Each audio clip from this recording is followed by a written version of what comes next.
Bonjour et bienvenue à Accès MRC. Cette semaine, je suis accompagné de M. Jean Morancy, préfet de la MRC Maria-Chapdelaine. Bonjour Jean. Bonjour à toi.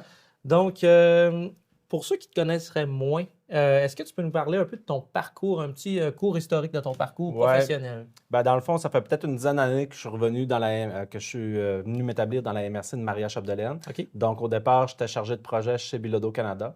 Donc, j'ai eu travaillé quelques belles années là, chez Bilodeau Canada, fait beaucoup de projets là, dans différents domaines. Ensuite de ça, je suis rentré comme maire à la ville de Normandin. Oui. Donc, j'ai été 3 ans à temps plein à la ville de Normandin avant de me présenter aux élections générales là, au poste de préfet pour la MRC de Maria-Chapdelaine. Donc, depuis 6 mois maintenant que tu es préfet ici dans la MRC. Exact. Comment ça se passe jusqu'à maintenant? Ça va bien? Oui, ça va bien. C'est certain que je siégeais déjà en tant que maire Oui. de Normandin à la table de la MRC. Fait qu'il y a plusieurs dossiers que j'étais déjà au faire.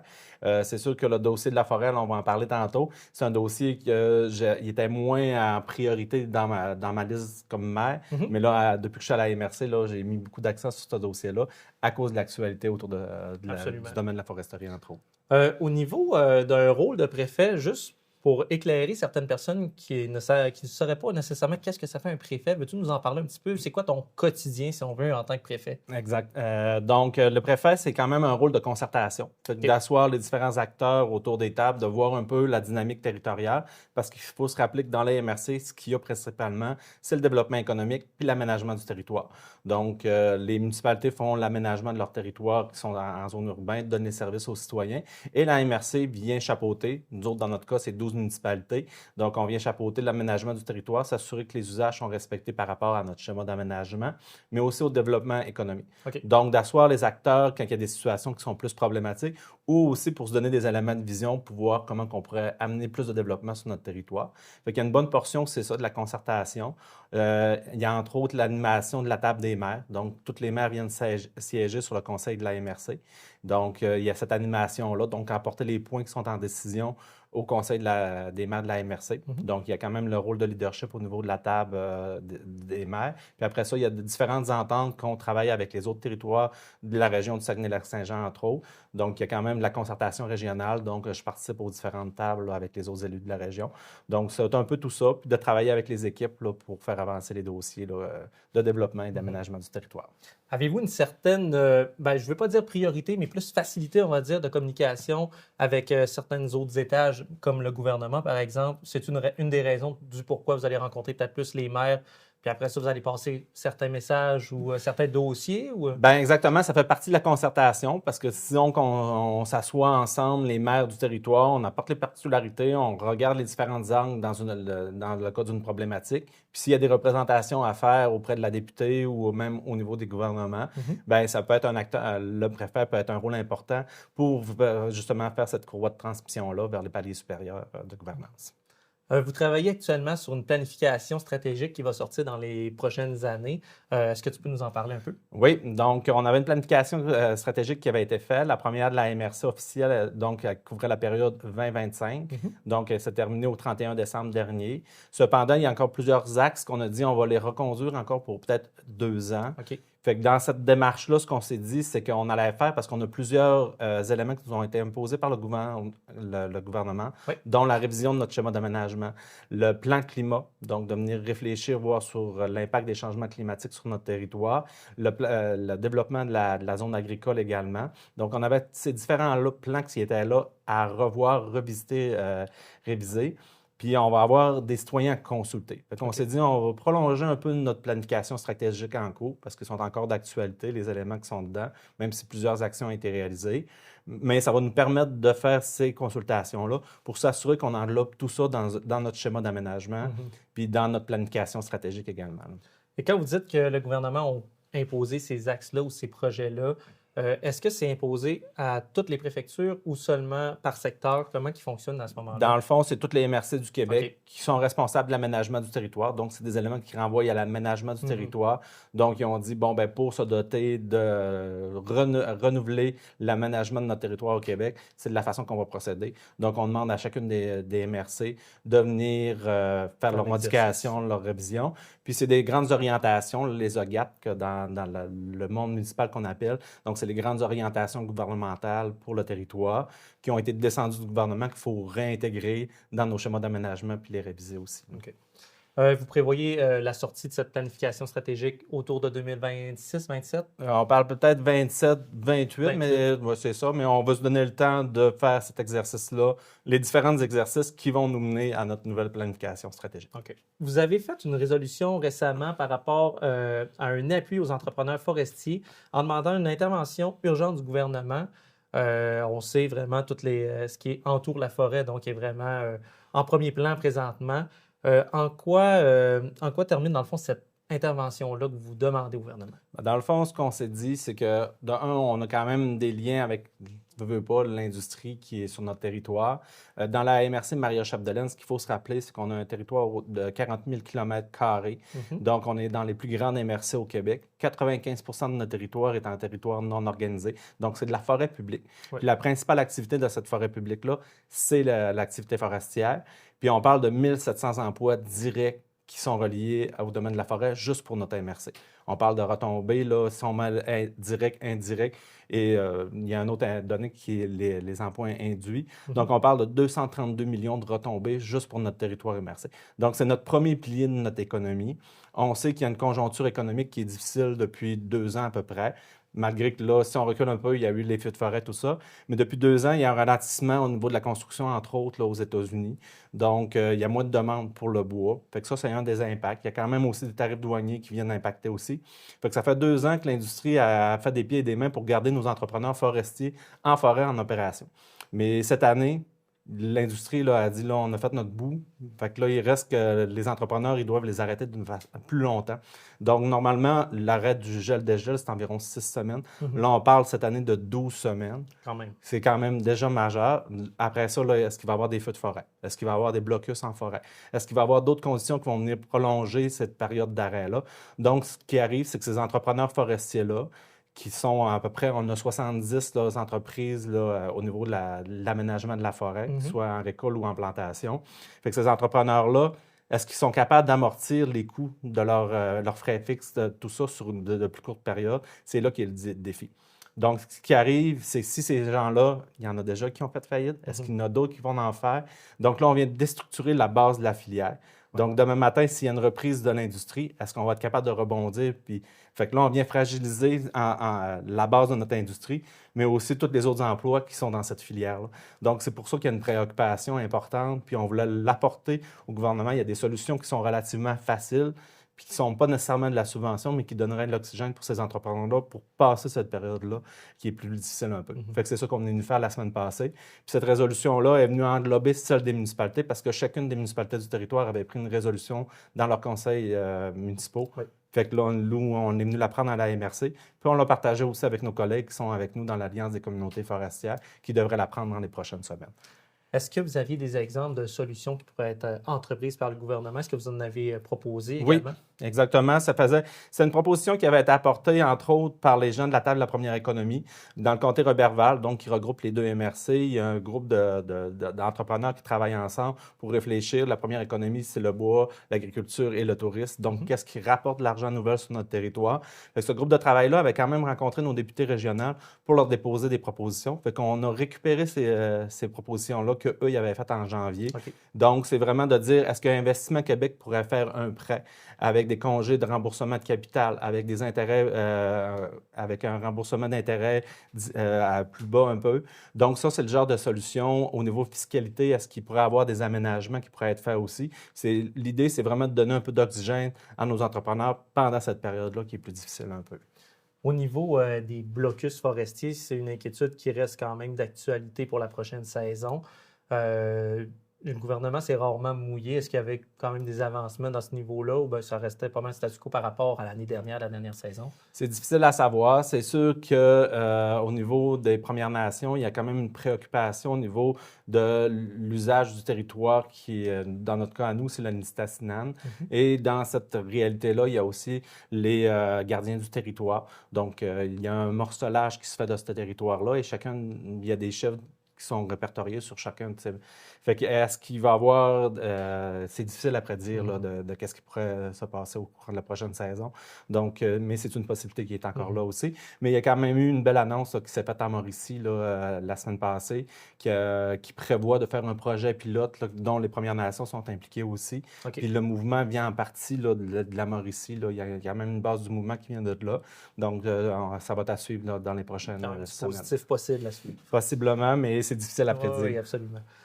Au niveau de la régie intermunicipale, donc, vous me disiez hors d'onde qu'il y aura des investissements à venir.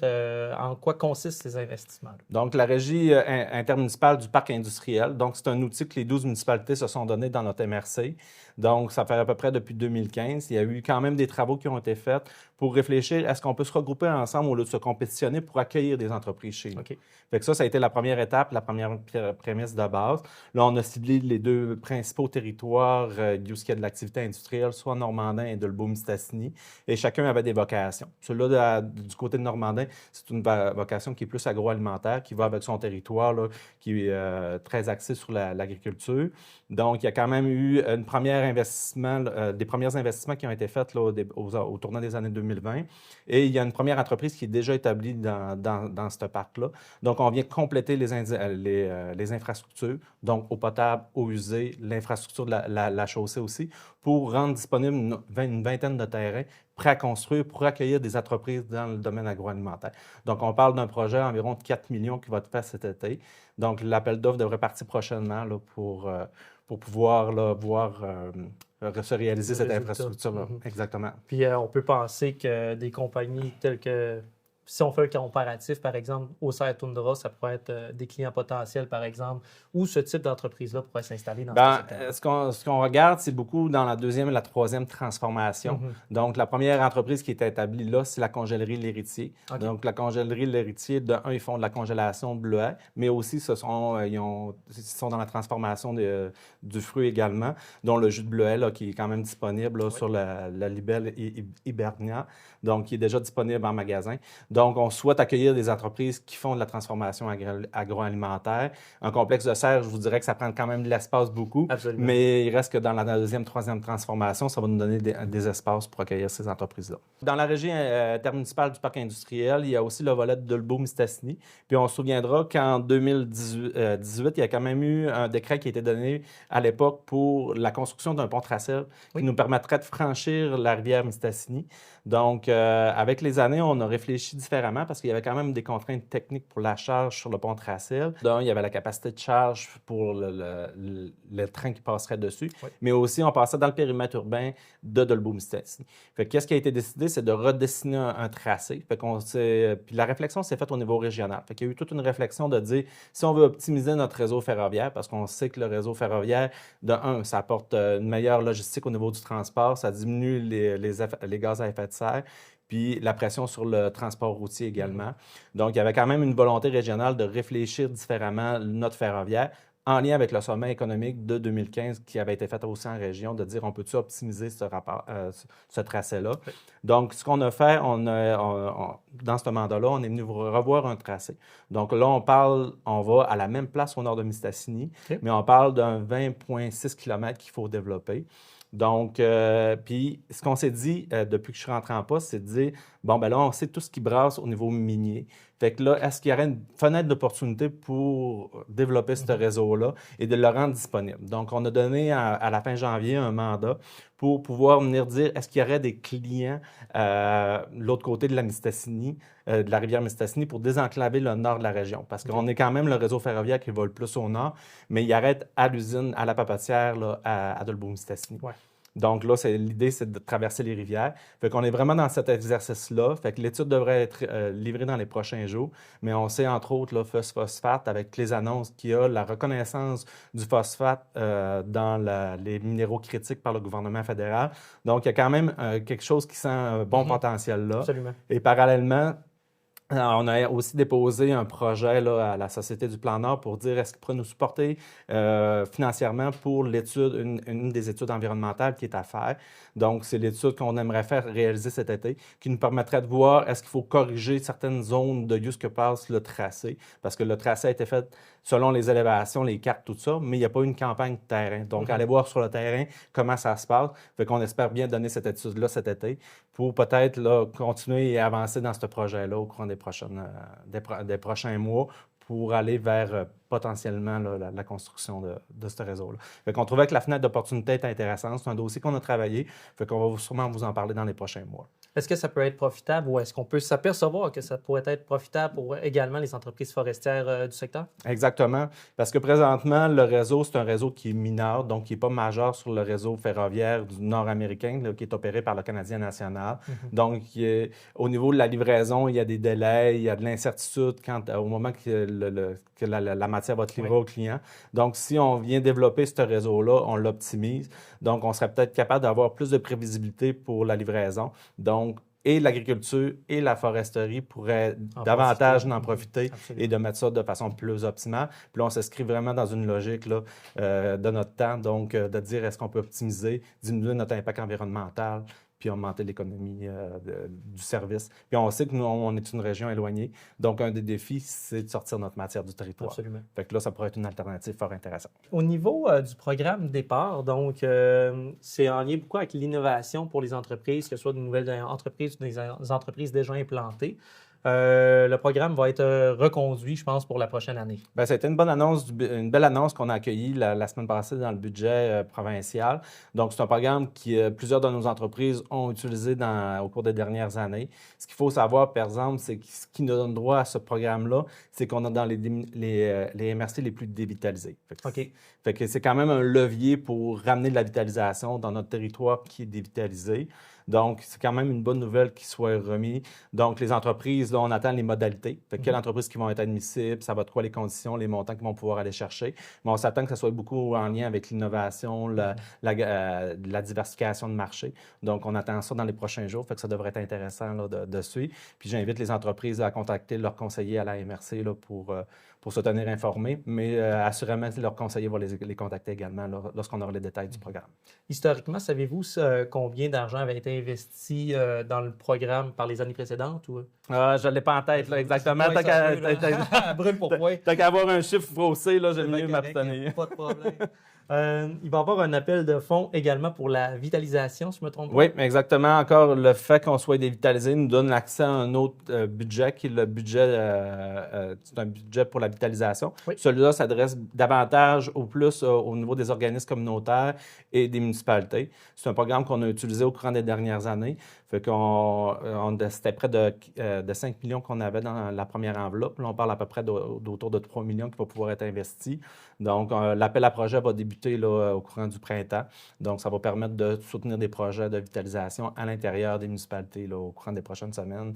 Donc, on est bien content aussi là, de pouvoir relancer ça. Il faut que ça va nous donner un petit coup de pouce là, pour certaines municipalités. Ces sous-là peuvent être investis vraiment plus dans les demandes qui sont effectuées par les municipalités ou même par les organismes en généraux ou même les entreprises? Bien, les entreprises, étant donné qu'on a nos fonds à la MRC puis ils étaient exclus du programme, par le passé, c'était permis que les entreprises puissent déposer. Mais là, dans la mouture qui nous est arrivée du gouvernement, les entreprises n'étaient pas admissibles. Donc, ça s'adresse principalement aux organismes et aux municipalités pour l'ensemble du territoire de la MRC. Vous avez aussi un appel de projet culturel qui s'en vient ou qui est déjà en fonction? Non, c'est ça s'en vient. Donc, on a adopté la politique culturelle il y a à peu près 2 ans.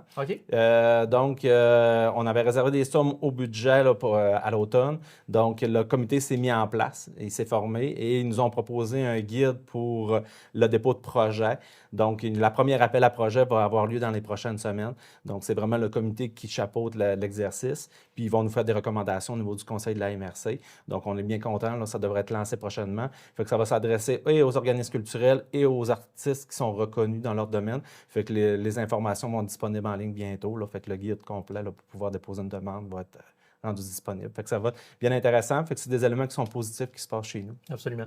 Donc, M. Morancy, je vous remercie beaucoup de votre temps aujourd'hui d'être venu nous voir. Ça me fait Je vais vous plaisir. souhaiter le meilleur pour la suite de votre mandat, naturellement, qui reste encore 3 ans et demi. Puis ça me fera plaisir. Interpellez-moi au besoin. Je vais venir vous rencontrer. Ça va me faire plaisir. Super, merci beaucoup. C'est ce qui conclut l'émission aujourd'hui. Donc, on se donne rendez-vous la semaine prochaine pour une autre édition d'Accès et Merci.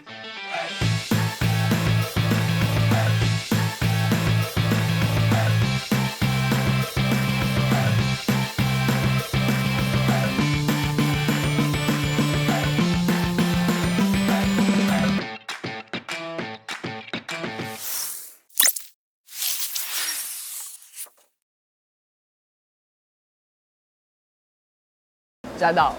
L'envers du décor du cinéma. Tellement cool.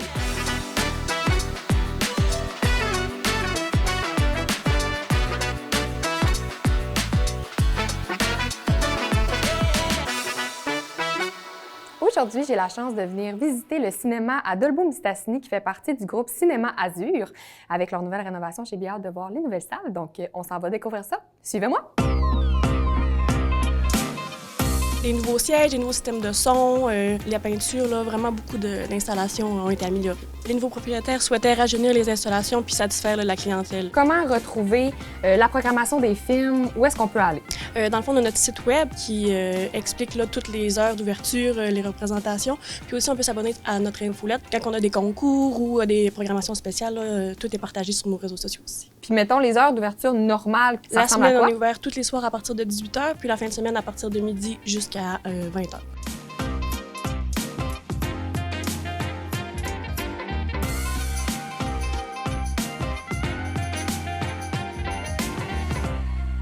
Maintenant, on va aller voir l'autre salle. On me dit qu'il y avait des sièges spéciaux dans une des salles. Le spécial, je comprends pas trop, fait qu'on va aller voir. Là, on rentre dans la salle numéro 1, qui est une des plus grandes salles, ou la plus grande salle, je pense. Hein? Là, bien entendu, les sièges sont noirs, toujours aussi confortables. On s'entend que c'est les mêmes sièges que dans l'autre salle. Oh my God! OK, fait que c'est comme des lazy boys, dans le fond. Là, on a Jennifer ici, qui est déjà prête à nous accueillir. Ouh!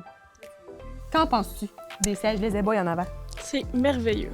Mon Dieu Seigneur! J'ai écouté Avatar, puis c'est long, Avatar. Oui, J'étais vraiment aucunement tannée d'être assis. mais c'est surtout, mettons, que les gens veulent pas s'asseoir en avant d'habitude parce Non, que parce t'as que le ouais. visage de même, Mais mais là, là- tu te couches au complet puis t'es comme, t'as même pas besoin de lever ta Non, tête, non. là. Tout est optimisé, dans le fond, pour que ça soit le fun encore plus de Oui. venir au cinéma. Vraiment. Avec le popcorn, qui est toujours très bon. Moi, je suis venue il y a pas longtemps, puis les billets en haut, je pouvais plus en acheter. Fait que là, comment ça fonctionne maintenant, acheter des billets? On a un nouveau système informatique, puis dans le fond, là, les personnes achètent leurs billets en même temps d'acheter la nourriture au comptoir en bas. OK. Fait qu'on se dirige directement au comptoir en bas, puis c'est là qu'on peut acheter les billets. Puis est-ce qu'il y a une autre façon d'acheter les billets que physiquement ici? Oui, les clients peuvent acheter les billets d'avance sur notre site web dès que la présentation là, est sortie sur notre site Internet. Malgré toutes les plateformes maintenant d'écoute en ligne, je pense que c'est toujours le fun de pouvoir venir au cinéma, l'expérience, les merveilleux bancs si confortables maintenant au cinéma de Dolbeau-Mistassini et bien sûr le popcorn si délicieux. Fait que là, je suis prête pour le film maintenant. Lumière!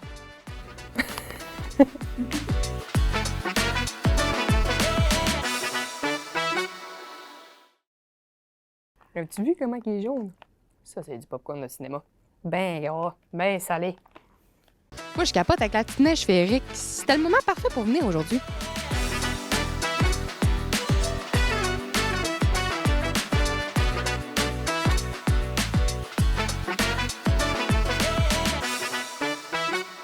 Aujourd'hui, j'ai la chance de venir visiter la nouvelle entreprise Oasis et Spa du Capitaine située à Péribonka. Puis là, ben, je suis toute excitée, j'ai vraiment hâte d'y aller parce que c'est magnifique.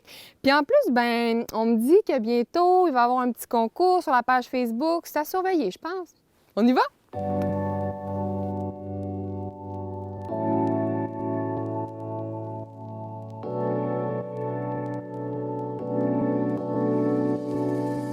On a ouvert à Péribonka l'Oasis et Spa du Capitaine parce qu'on voulait offrir un lieu de ressourcement où les gens pouvaient prendre du temps pour eux dans le nord du lac Saint-Jean. Ici, dans le fond, pour commencer, on a les sources thermales. OK. Les sources thermales comprennent 3 spas à remous. Après ça, un bain hammam. C'est un bain vapeur à l'eucalyptus avec de l'exfoliation au sel de marmot. On peut prendre le temps de respirer, mais aussi prendre le temps de s'exfolier. C'est le temps quand les ports de peau sont ouverts, puis tout ça. Il y a aussi des douches froides à l'intérieur de l'installation. On a 2 saunas finlandais, puis une yourte de repos, dans le fond, un endroit de repos intérieur. L'été, bien, on a plusieurs endroits aussi extérieurs où les gens peuvent avoir accès au feu. On a une salle de massothérapie, une salle d'esthétique. On travaille avec les produits JM Collin dans la salle d'esthétique. On a aussi les produits Tapo ton fruit. On voulait faire rayonner le bleuet de la région. On a des produits à vendre là, pour les gens qui veulent compléter leurs soins à la maison. Wow. Puis, à l'étage, on a une salle de réception qui accueille à partir de 15 personnes les groupes pour les anniversaires, les mariages, les événements corporatifs. On offre aussi l'hébergement. On peut accueillir jusqu'à 22 personnes en occupation double, 12 personnes en occupation simple. Oui. Puis, c'est 4 hébergements. Dans le fond, on a 3 hébergements insolites, qui est des yourtes. Puis, dans le fond, ils sont équipés toutes d'une cuisine. C'est fantastique. Puis, vos heures d'ouverture pour l'expérience thermale, ça ressemble à quoi? Le jeudi et le dimanche de midi à 5 heures et le vendredi et le samedi de midi à 20 heures. Super!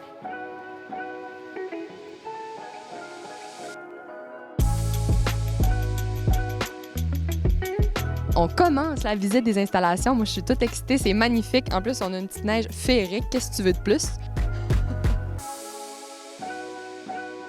J'adore. Ça sent bon, un sauna, hein? Bon, que ça sent bon. C'est magnifique. J'adore, j'adore. Puis là, on continue la belle visite. On s'en va dans les spas à remous qu'on a dit tout à l'heure.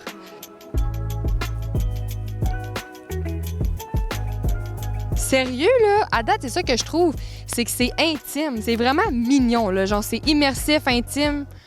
Tu veux venir ici, là, je suis comme avant ça, j'aurais apporté mon maillot, hein?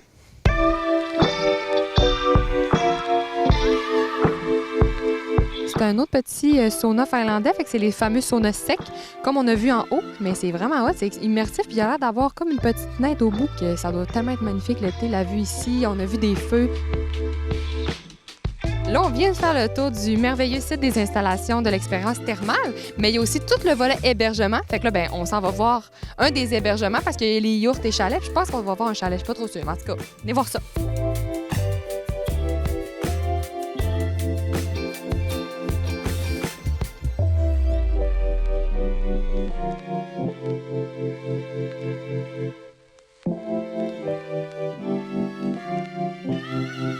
L'Oasis et Spa du Capitaine, c'est vraiment un bel endroit où venir relaxer, à s'offrir un cadeau à soi-même ou à offrir à quelqu'un d'autre. Dans tous les cas, c'est vraiment une belle place. On se revoit bientôt pour un autre Vox Pop.